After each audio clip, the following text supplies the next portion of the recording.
I've never seen a diamond in the flesh. I cut my teeth on wedding rings. Dude, that's pretty cool. Man, that is a sad clown. Dude, that's pretty good. This is The Gloom, bringing you weekly interviews with F3 Omaha packs, exploring their F3 experiences and finding those sticky elements that create the glue in the gloom.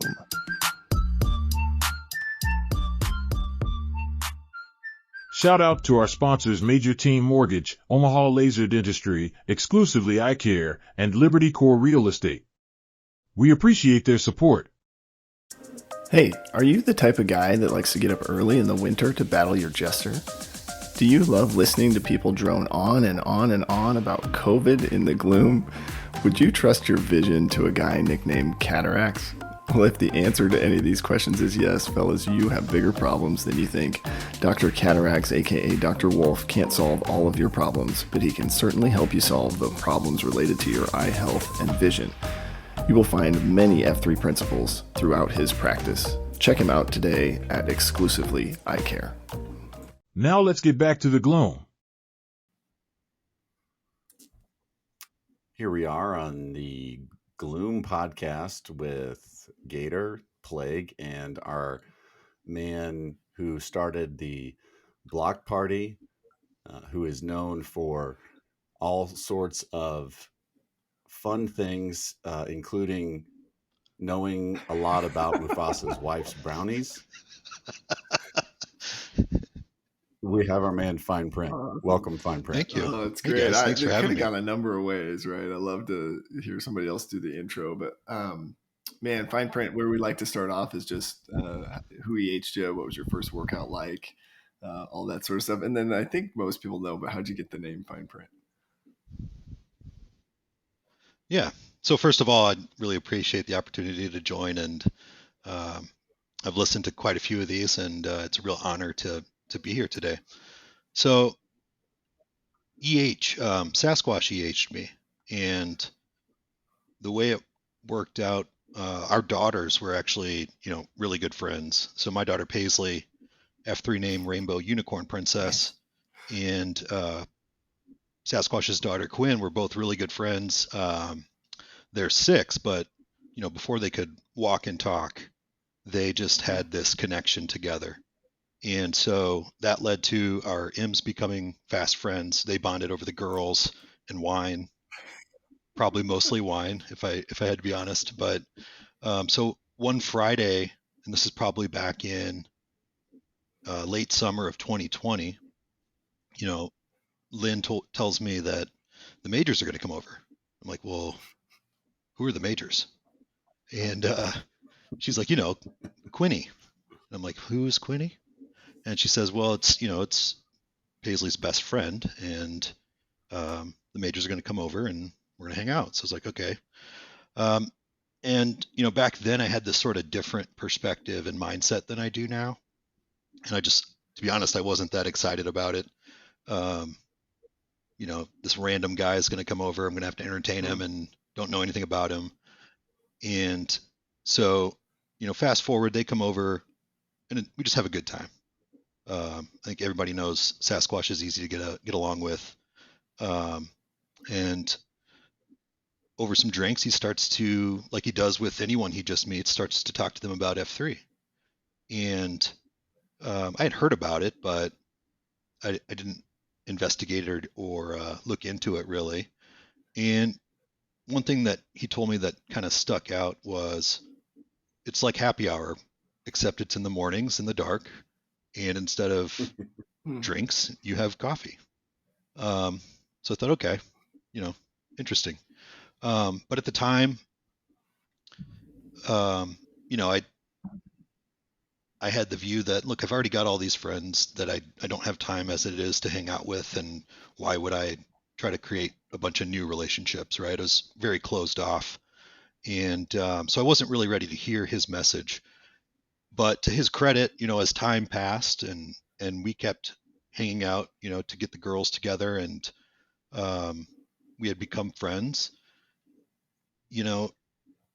he kept bringing it up, and I'm really glad he did, because when you fast forward to like March of 2021, which was prior to my first post, I had sort of this real disappointment with kind of the state of things with COVID lasting as long as it did, and kind of all of these mandates and things. And I really felt like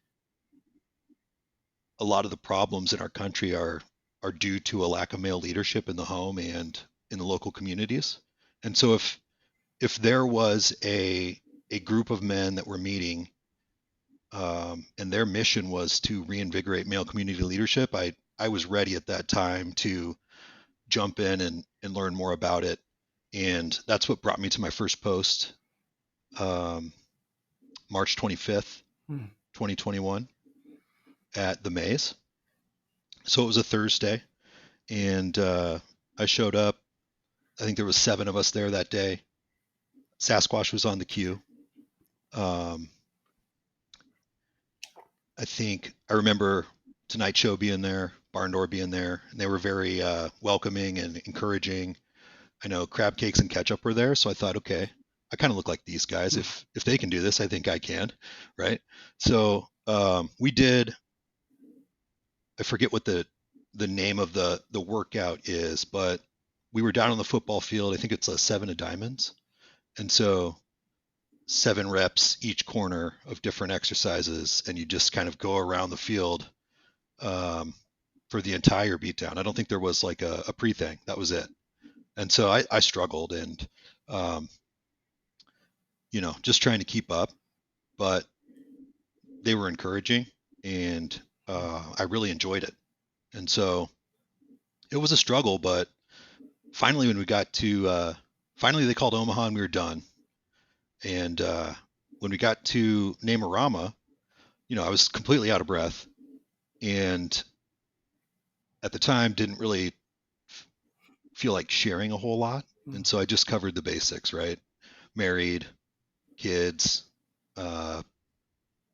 baseball player growing up, an attorney, and that's where I got the name fine print. I think I mentioned that week at work I had read like the terms and conditions to maybe LinkedIn's user terms of use, which no one in their right mind would ever read.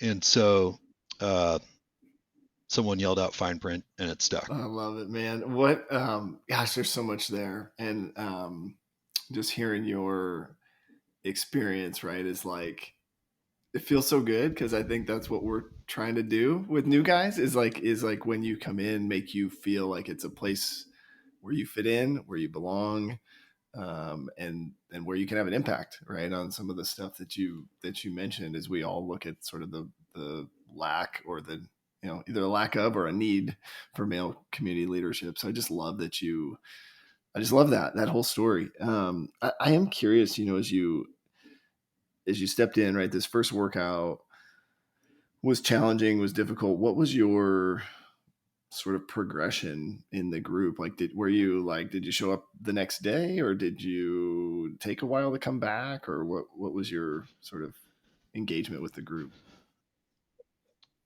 Yeah, so after that first beatdown, I mean, I enjoyed it, and I knew I was going to come back. I was just extremely stiff and sore, and so my next post was Monday. I showed up at Red Wings. Sasquatch wasn't there. What a jerk! And I walk up to the group, and I walk up to the group, and I think it was Big One recognized a new face and said, welcome, who are you? And do you know what we're doing today? I was like, no, I have no clue, right? He's like, well, we're doing the Murph, which I didn't know what that was. And so he explained it. We're doing, 200 push-ups, 300 air squats, 100 pull-ups, and we're going to run 2 miles. And I think I was like, at once. And so that was also a big struggle, but I was able to get through it. I remember guys ran with me. I think we cut one of the runs, probably the middle run, short. And so we cut up on that little sidewalk up to the playground rather than kind of finish that last, I don't know what it is, third of a mile loop or whatever. But I wasn't used to other guys I didn't know encouraging me.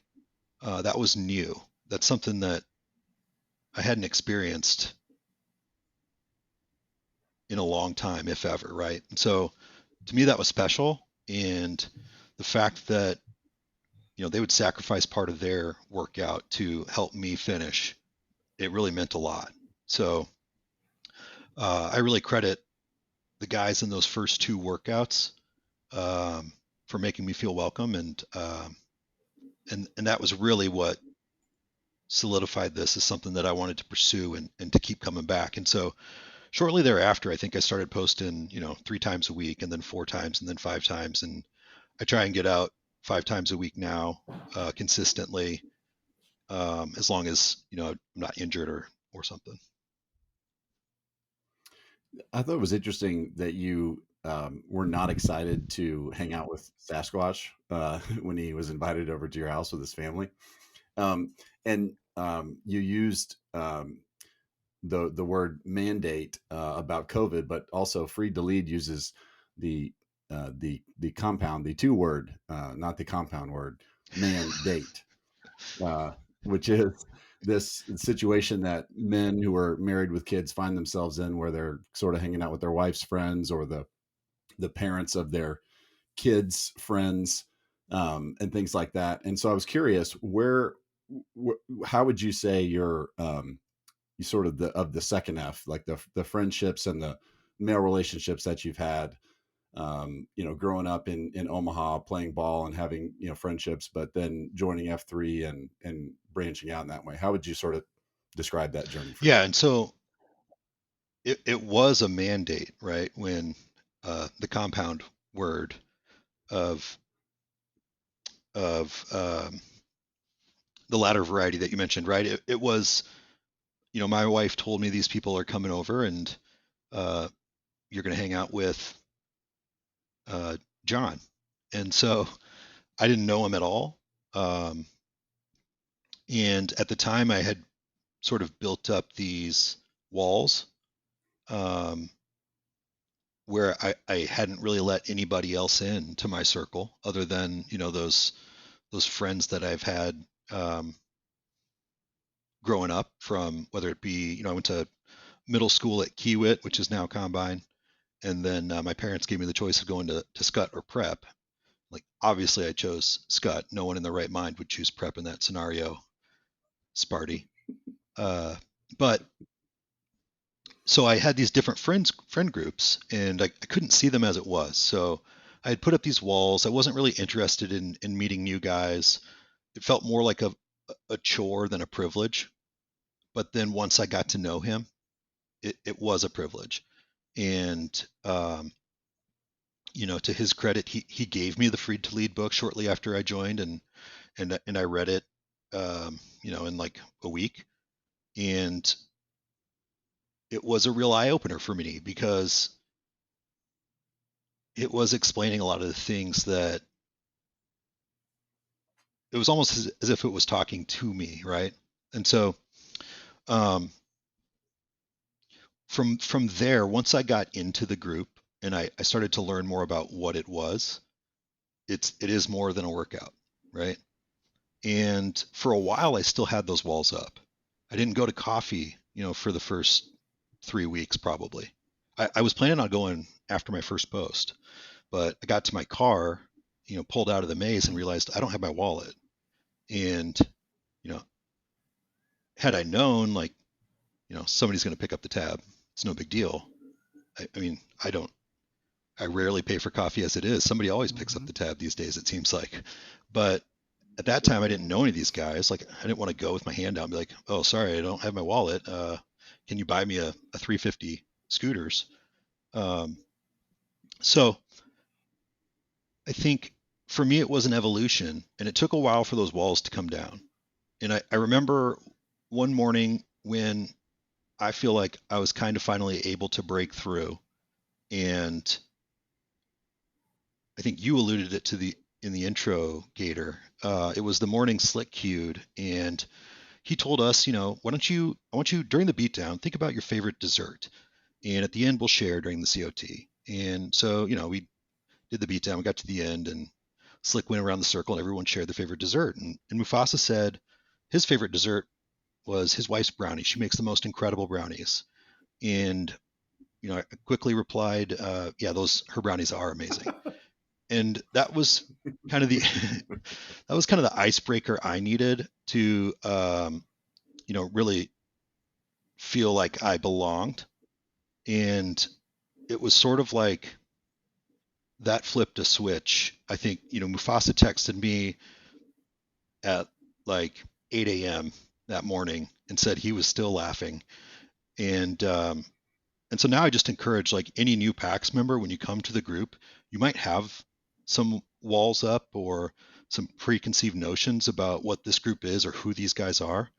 And so you really should try to check that at the door and try to get in a zinger on Mufasa as soon as possible.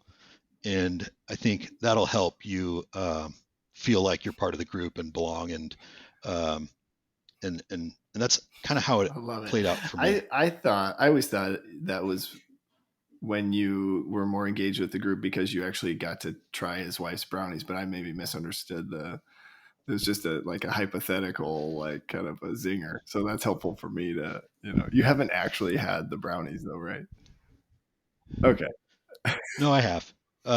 So the following week, it was like probably 9 p.m. and I was going to post at the maze. And so I'm scrambling around trying to find brownie ingredients at home because I was going to make brownies and bring them just to keep the joke going. But, and so I think I had to go to the store and get some ready-made brownie mix or whatever. And I made brownies and they looked terrible. And I was too embarrassed to get them out of the car when we got to the beatdown. But then after the beatdown, Mufasa surprised everyone and had his baked brownies, and he shared them with the group, and they were incredible. So I just threw my brownies away in the parking lot because they were not edible. Hey, and isn't it's so interesting, right? Like we put up these walls and the things that break the wall down, like it's like the least expected thing sometimes. I do want to back up just a little bit on your sort of from a fitness perspective. I wonder if you would share, like, what's been your journey? Do you feel like, are you at a healthier spot today than when you started the group, or, what have been some of the things that you found that have kind of led you to be able to maintain or accelerate on that first step?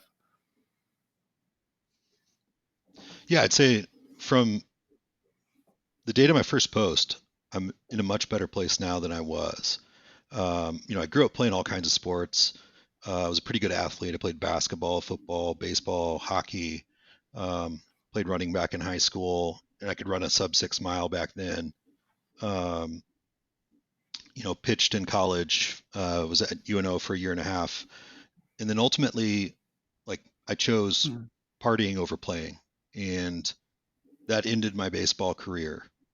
And then really for the next, 10 years or so, from 20 to 30, I didn't do really much of anything, right? Like, instead of waking up at 4:15 to post, I was getting home at 4:15 from a night out. And just here and there, I'd try and, get an itch to get back in the gym or start running, but just never really followed through because I was more focused on kind of going out. And so I finished college in 2007, and I worked a little bit in finance before I decided to go to law school. But, most people like Gator probably take law school pretty seriously. But for me, it was just sort of a facade I could use outwardly so I could keep doing whatever I want and going out and partying. And so finally, when I graduated law school, I took a job at a law firm. It's probably around 2012. And, I was just waiting on my bar exam results. This was, in my mind, a temporary gig. It was in collections law, which I had no interest in pursuing. Um, and that's where I met my wife. She had worked there, and we worked together and became friends, and then started dating. And I really credit her with kind of pulling me out of that 10-year period of darkness, right? She motivated me to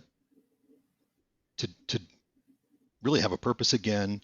And once I got my bar exam results and could practice, I went and worked at a private equity firm, which is more aligned with at least my plans for my career. And shortly thereafter, my first son was born, our first son, F3 named Phoenix.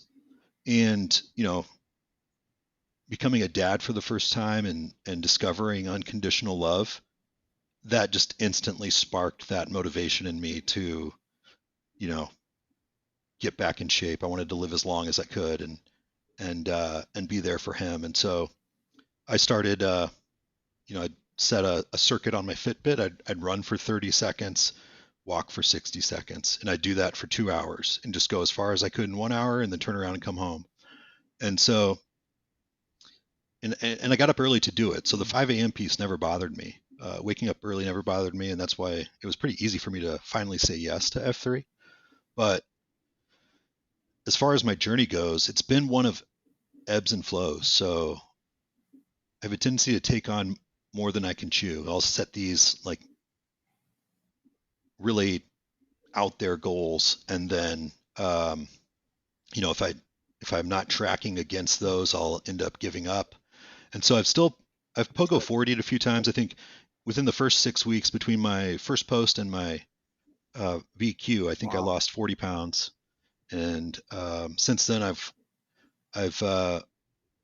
placed first in Queen Service twice, and I don't think that's a record you're supposed to have. But so one of the things that I'm working on right now is just to be a little bit more consistent, a little bit more focused, and not,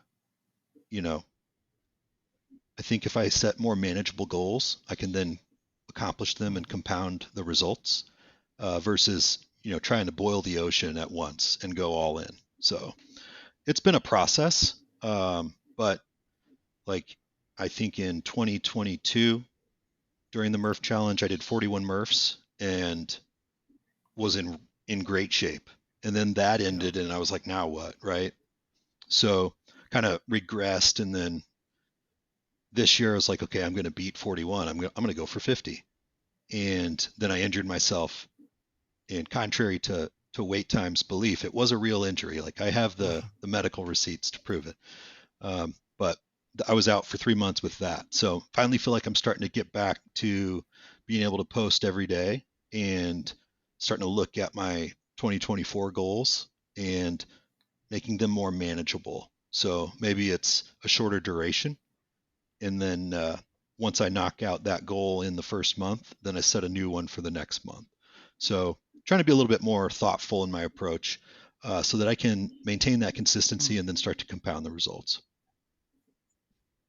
You mentioned going through a legitimate injury, and 3 months is a long time to take off and to heal. So that speaks to the level of the injury that you had. And if you could tell us a little bit about how you kind of navigated that. Did you, I know when I was injured, and a lot of guys, you go through this injury denial period where you just keep showing up, or you can go the other way and completely lose touch with F3 and then, or find bruiser workouts. What was sort of your way of coping with your injury over those 3 months with your relationship with F3? Yeah. So I think I had sort of a chronic injury where each time I'd wake up and get out of bed, my heel hurt. And usually after I had, walked on it a little bit, gotten dressed, and got downstairs, by the time I was ready to go out the door, it would feel okay. But then overdoing it in the Murph Challenge earlier this summer, that's when it really became an acute condition, and I couldn't walk on it. And then so I talked to Retweet. He gave me some stretches to do, and this was like a week before we went on vacation. So we were, I was walking on the beach, just hobbling, walking through airports, on it more than I should be during vacation. But then once we got home and I kind of took it easy a little bit, it started to feel a lot better. And then all of a sudden it just regressed all the way back to the beginning. And I couldn't, that's when I went in and had it looked at, and they put me in a boot at that point, just said completely immobilize it, don't do anything. And so spent 12 weeks in the boot, and then did PT, bumped into Mr. Miyagi at PT quite a bit. And we meant to record a video to post on Twitter to emphasize the disclaimer that the risk of injury is real. And our both being at PT at the same time, it supports that. But ultimately, it was just taking time away and being in the boot that would allow me to get back out there every day like I want to be. And at this time, I was the site Q at Block Party. So, I had to be there on Fridays and found a way to do that, whether it be, bringing the scooter that I could use to help get around. And also the guys that I had Q there during that time, they were cognizant of it and planned beatdowns that didn't include too much running. I could still do a lot of the coupon stuff, but just found a way to make it work and didn't try to come back too quickly. I mean, at that point when I'm in the boot, they told me about 70% chance you won't have to have surgery. So I didn't want to have surgery, and that made it easy to make sure that I wasn't trying to push it too hard to come back too soon. Oh man, and injuries are always so tough, right? But I love that you listened to your body, right? Went and got some help.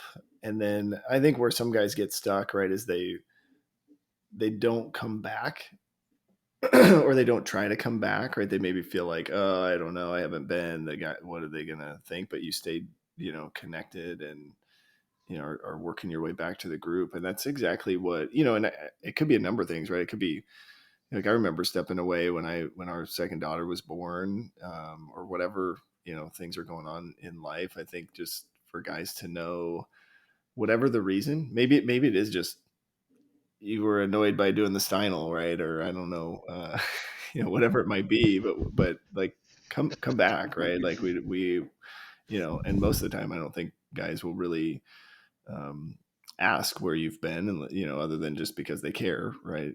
So I love that you're making your way back into things. I am curious, and we're kind of bouncing around here, but I'm curious, when you think about just so far, right, just in this space of the first and second F, and you mentioned a couple times sort of a mindset shift. How do you feel like F3 has had any impact sort of on your relationships at home, like between maybe you and your M or maybe you and your 2.0s? Tell us a little bit about that. Yeah, it definitely has. I think, approaching things through the concentrica was big for me. And I was sort of on that path before finding F3 a little bit, in that, like many guys, I had placed so much emphasis on work and my career and trying to advance it. And I had become unhappy with the company I was at. This was back in the first part of my F3 journey. And that had caused me to begin to reprioritize work. I didn't feel valued there.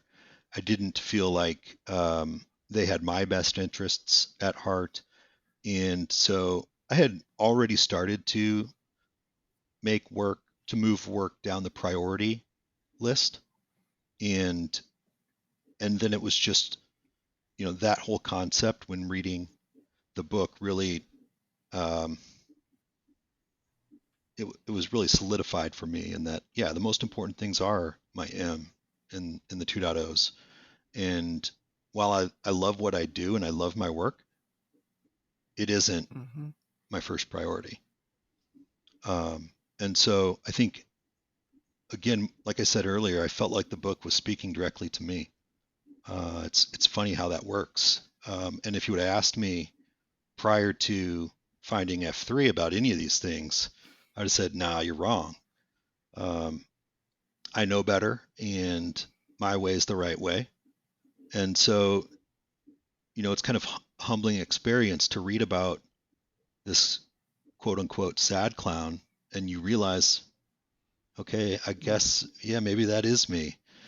And so I've experienced a lot of um, growth, personally, and just getting back to who I feel like I really am. Uh, you know, Back when I was playing baseball and part of a team, and um, had really strong relationships with my teammates. That's the thing that I was missing during those 10 years, um, between my 20s and 30s when I quit playing baseball. I didn't have a team of guys that I hung around with. I wasn't working towards, a common goal, or sharing anything with anybody. I was on my own, just, you know, going with the flow, doing what I thought I was supposed to do. Um, and so once I joined F3 and I was part of a team again, and had those bonds with other men, that was the missing piece that allowed me to remember who I am, and I just am filled with gratitude, for F3 and the specific guys that I worked out with that first year, um, for helping me rediscover that. And, you know, there's that specific group from 2021 where it was a little different than it is now. I feel like when it got cold in the winter months, the numbers really declined quite a bit, but there was kind of the core Right. group of guys in the West sector that were there every morning. And it became, to me, like, I know someone's going to be out there, and so I have to be out there too. Right. And it's that thought process that got me through the winter. And um, and then now I feel like the past couple winters, we haven't seen the numbers Right. drop off like that. And so it's just being part of that group, being on a team, and getting out there together and going through that together, I think is very powerful. You mentioned your work, and understanding some of the things that were going on as you were looking for a different job and with your company and re, you know, prioritizing your life and things like that.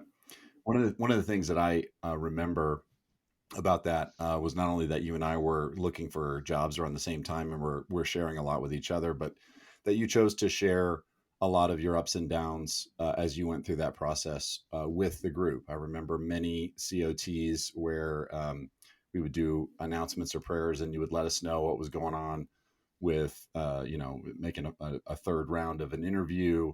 Or not getting a job after it being between you and somebody else, and I remember not doing that, and sharing a lot of my disappointment internally, and not choosing to share what was going on with me with F3 and trying to find the support there. But you did, and so I just kudos to you for doing that. It was an inspiration to me as the way that you dealt with the setbacks and you shared it with the group. But just could you talk about choosing to be vulnerable in F3 and sharing things in your COTs, and looking for support, and being able to open yourself up like that to groups of guys that you know really well, but also a lot of guys that you don't know so well. Yeah, and I think, just to touch on that, I think that was a great experience for me, that we were going through that together. Um, I know we bounced a lot of ideas off of each other, and it was very helpful to have someone like you, Gator, that I could talk to about it.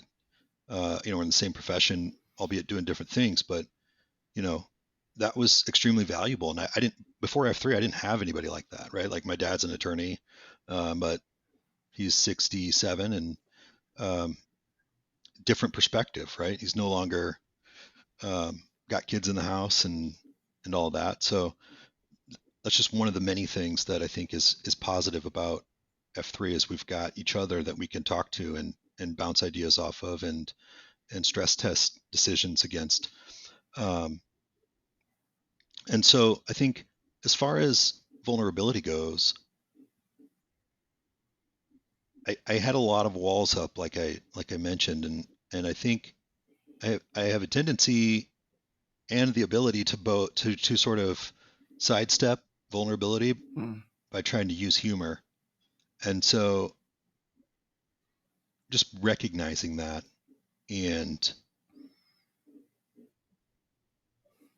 taking time out to go deep with someone. I'd love to do that too, but it's been a learning process for me, and remembering that what you share in the COT stays in the COT. The last word is trust. So that's something that I love. It's something special that most men don't have, is an opportunity to share with a group of like-minded men. And I think if you don't share that stuff and you keep it within, that creates stress, and a lot of other physiological changes in the body that, are almost all negative. And so you just got to get that stuff off your chest. And In the Gloom is a great place to do that. And so I try to take advantage of those opportunities. If something's on my mind, I know there's guys I can talk to. I've got a shield lock. I've got 7,000 other text strings that I'm a part of where I can reach out and talk to anyone at any given time. So it's been tremendously valuable in that respect. I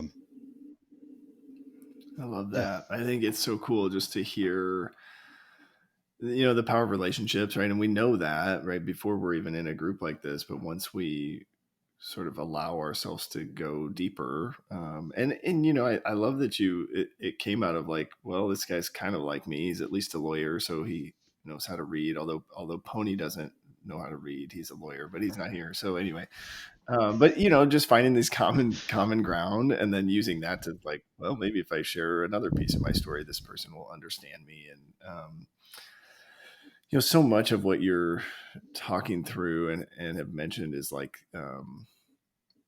gosh, it's just my favorite thing, right? Is like, if we can help one guy know who they are and be loved for it and be comfortable in their own skin. Cause I know for me, right, that was the cause of my drug abuse, was like, I didn't know who I was, but I had a lot of thoughts in my own head about it, and I needed to numb them. And like, I just didn't have a place to even have somebody validate, like, yeah, you are a funny guy, like you are kind and compassionate, or whatever. I don't know that people say I'm kind and compassionate, but just examples of attributes other people might have.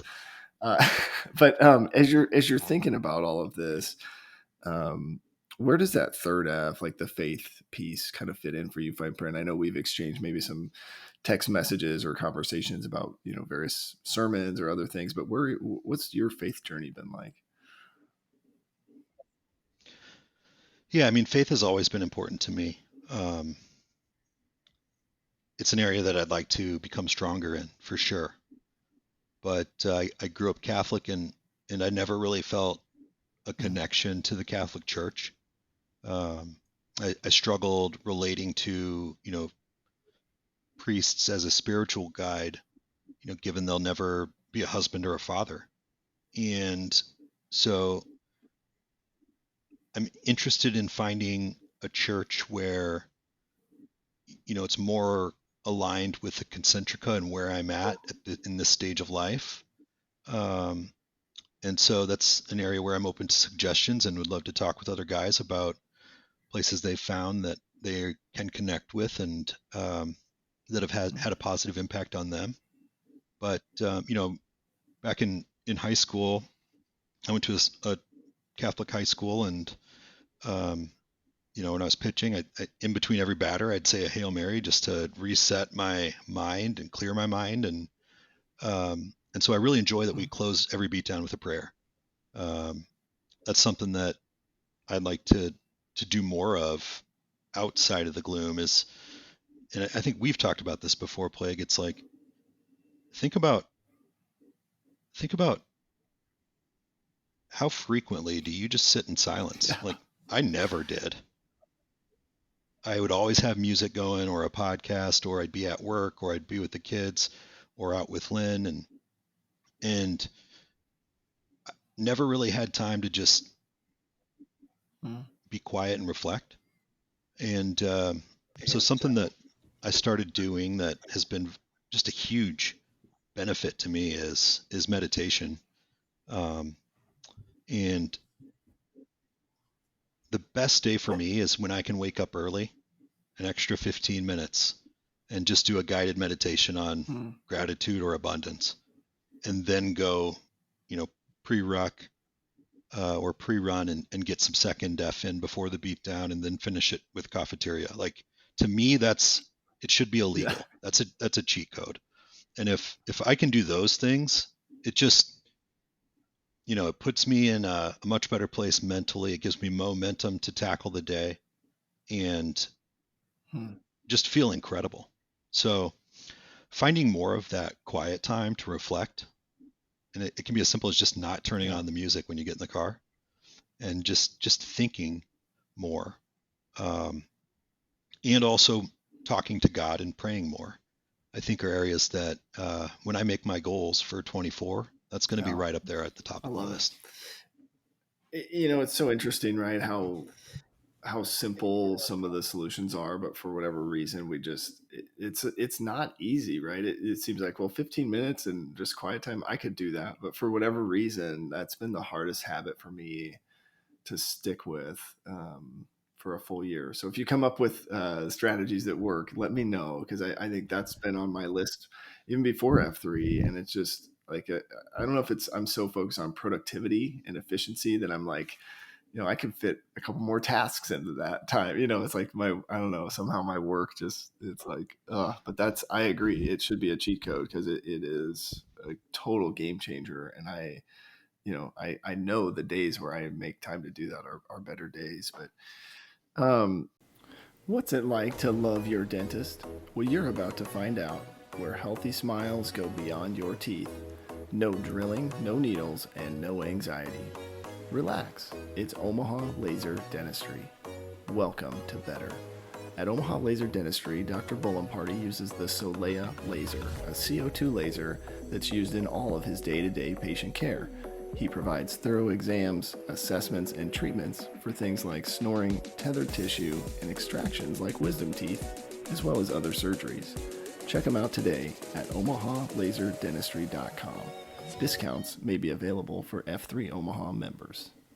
As we're thinking about faith too, I don't want to skip over sort of this, the community service sort of aspect of that. Have you had a chance within the group to participate in any of those, or maybe get your 2.0s out, or what's been your, experience in those sorts of things?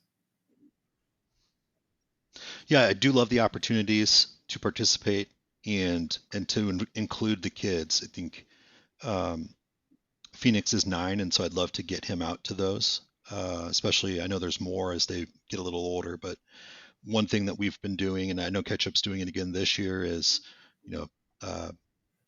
picking someone that doesn't have anyone to come visit over the holiday time, and getting some gifts for them, and taking the kids along in that process, and helping them understand. I mean,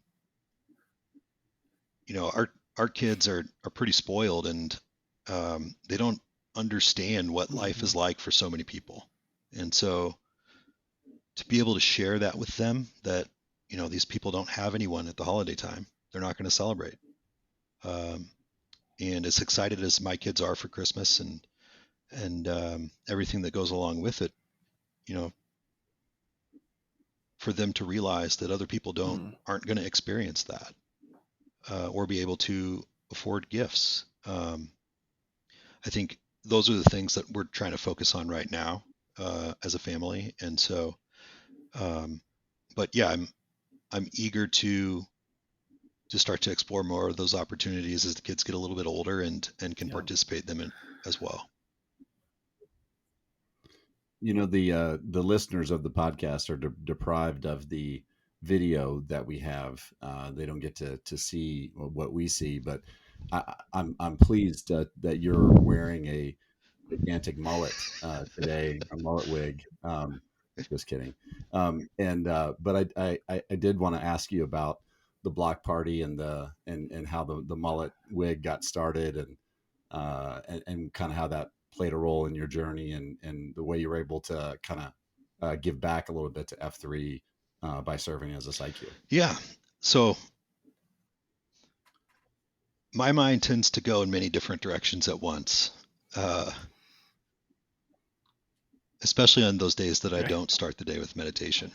So I think my thought process on the mullet of AO's block party was that it was on a Friday, so the last day of the week.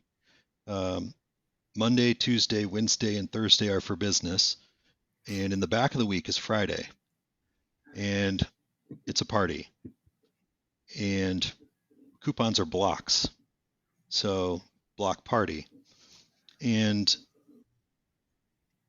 in that vein, that's when I guess I had the bright idea of wearing a mullet wig. I think Plague, you had one too. And a few other guys, amused me with wearing wigs to the launch. And that was really how that idea came to fruition. And so my whole approach with Block Party was really just to create an atmosphere of fun and inclusion where, not everybody wants to do a coupon beatdown. But if you're going to show up and it's going to be fun and you're going to laugh and you're going to end the week on a high note with momentum going into the weekend, like for me, that's what I wanted to convey with that site. And I feel like we were able to accomplish that. And, so when I started looking for someone to take over, I didn't have to look long. I knew pretty early who I wanted to take over, and it was somebody that in Kryptonite who had, posted there regularly. He actually likes coupon beatdowns. And so I knew that wouldn't be a roadblock for him. And he has just taken it and run with it. And a lot of the improvements were his idea. I mean, he was really leading and coming up with new suggestions and ideas. And he's just made it even better than it was. And so he was the only guy that I had in mind, and I'm just glad that he was willing to do it. I cannot believe how clearly you described like the genesis of this. Like most of our sites are like, well, I had a friend and an idea, but like as you laid that out, I'm like, it just makes total sense to have a Friday site called Block Party where people wear mullet wigs. Like clearly the logical conclusion when you walk through, like, Friday is the party of the week. I love that. It's the obviousness is in the simplicity of it all, right? Yeah, like, it just may be a makes few sense. more things I need you to analyze for me and explain so clearly. But we kind of started off the interview, and you mentioned like the apparent need for male community leaders. So I guess I would ask your perspective, like, how are we doing? Do you feel like as you've been in the group now for a couple of years and got to experience some of these, sort of leadership opportunities, and like, do you feel like we're helping or the sort of that mission of invigorating male community leadership? Are we doing okay there? I do. I mean, I think for me, I was nervous to get up in front of a group of guys and just share. I remember in the first few weeks, like, I didn't even want to share a prayer request or to talk in front of the group. And so for me personally, now I have no issue with that. And that's translated to other areas of my life. whether it be at work or any of the other opportunities that I have to speak or communicate. So for me, I feel like it's improved my personal leadership skills. And I also feel like, just like we talked about, the momentum that you go and you experience in the morning, that carries on throughout your day. And you're able to operate at a higher level than you would had you not posted or if you weren't involved. And we're not even touching on all of the various ways we impact the community through community service, right? It's even more foundational than that. It's helping all of us to become better versions of ourselves, which then helps us to, improve at work in the teams that we can impact, in our community, right? In the neighborhoods that we live in. And so I do feel like it's sort of the foundation that is reinvigorating male community leadership. And I'm just really thankful for being able to experience it. And just the benefits in my life have been tremendous. Like I used to think, I kind of rolled my eyes when people would say, you should pick a career that's something you love to do and then you'll never work a day in your life. Like, okay, whatever. But that's exactly what I did. And it's in those discussions with Gator and Ozark and all the other guys really that, I'm now working in an industry that is a hobby of mine and I'm passionate about it. And I don't feel like I'm going to work. It's fun to do my work, and I would probably do it 60 hours a week if they let me. And sometimes they do. But it's things like that. It's all of the intangibles that I feel like just it makes you a better man. And if you're a better man, that's what our community and our society and our nation needs right now is better men that, despite being comfortable, are willing to, say what needs to be said and do what needs to be done. And I think F3 is the springboard that enables you to do that. So well said. I think what's so cool too about hearing your story and your journey, like most guys, when they think of fine print, right, they think of your humor and they think of Mufasa's wife's brownies, but clearly, like you have a really big heart and you are passionate about this idea of male community leadership, and you've been impacted by this group, and so we haven't spent as much time in this interview joking around like I thought we would, right? Because this means so much to you. So I just love the way you bring yourself to the table and the way you've invested, who you are as a man, into what we're trying to do. I think it's just so cool because I think you can be funny, to kind of help break the ice and get guys going. But underneath that is this guy who really deeply cares about the well-being of our society, really. So I just love that about you. So thank you. I am curious, as you think about, anything else that maybe you would share or that we didn't get to cover that, if a guy is listening, something you think, hey, I've been through something here and I want you to reach out to me if you're in a similar area or anything else that maybe you wanted to cover. Yeah, I think in that same vein, I do love to have fun and laugh and don't take myself too seriously. But if there's anything that you're dealing with, I've been through a lot and have come out the side, I feel like a better person. And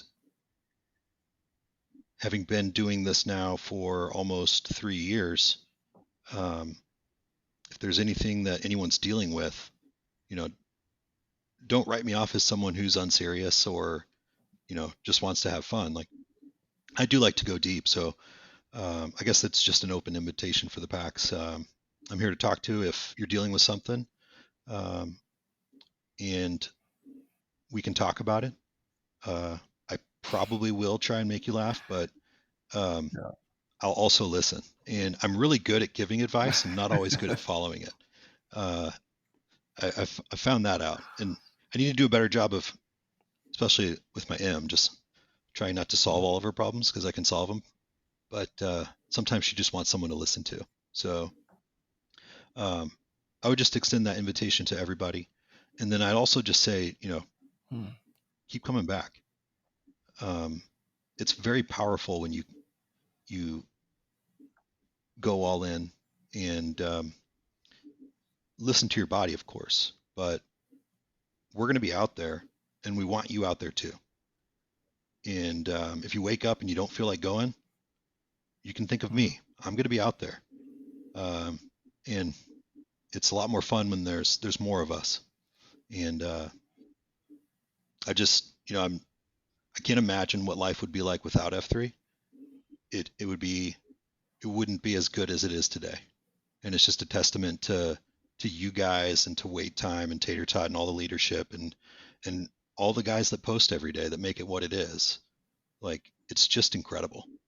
And I'm just really grateful that I get to be a small part of it. Wow. I love that, man. Yeah. So well said. Anything that when we see you out there, anything we could be encouraging you on or praying for you about, anything in that space? Yeah, I mentioned the church thing. So if somebody's got some good recs, I love to hear them. I've got great restaurant recommendations, so we can trade. The other thing is, and I think I alluded to this too, like I tend to bite off more than I can chew. I have a hard time focusing. And so keep me on track, keep me accountable.